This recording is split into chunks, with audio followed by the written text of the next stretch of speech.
At this point, I would like to turn it over to Brian Fitzpatrick.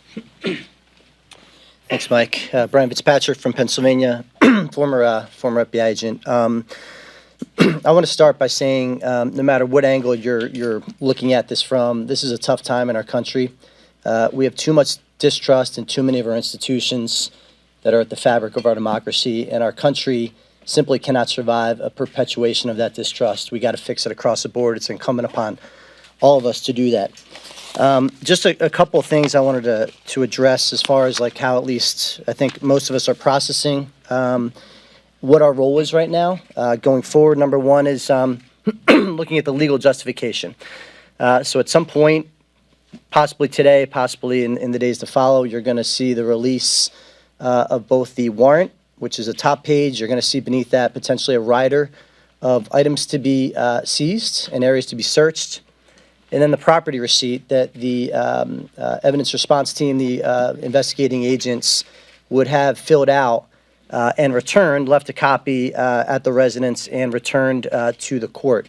If it's redacted, which I suspect it will be, don't expect it to glean too much other than the statute they're investigating, potentially 1924 and or others.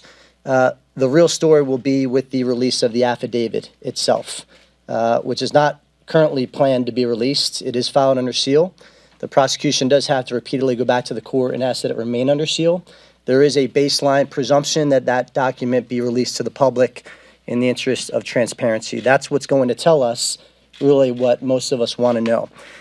Second is the tactics that were used. There is a continuum of options available to any agency that's enforcing the law, from non-invasive methods like the passive service of a subpoena with a production date and or appearance date, all the way up to the most extreme, which would be the execution of a search warrant. There's a lot of steps you can take in between. For example, forthwith subpoena, where you would show up, serve a subpoena, but demand instant production then and there.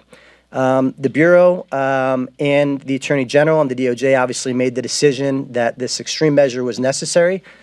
We will await their rationale as to why that extreme measure was justified and not some lesser intrusive means. The next thing that I think we all need to look at is the parity in the enforcement of the law. We've seen many cases involving national security information, Sandy Berger, Hillary Clinton, and the like. The public needs to know that the law is being enforced equally when the circumstances dictate. And then lastly, something that I'm concerned about, which is why we want to get to the bottom of this, is the impact that this perpetual distrust across a lot of these institutions is going to have, in this case, on our national security apparatus. As FBI agents, we cannot do our job. I'm a former agent, obviously. We cannot do our job without the support of the public. That's the core necessity to keeping our country safe, and FBI agents, DEA agents, all the agents doing their job. We have to be able to go to the public, recruit sources, have sources introduce undercovers. We needed to be able to knock on someone's door, and when we show them the FBI badge and credential, that they respect it, that they invite us in and they share information with us. That's how we kept our country safe. If we ever get to a point where we lose the faith of the public, it impacts all of us. It impacts our national security.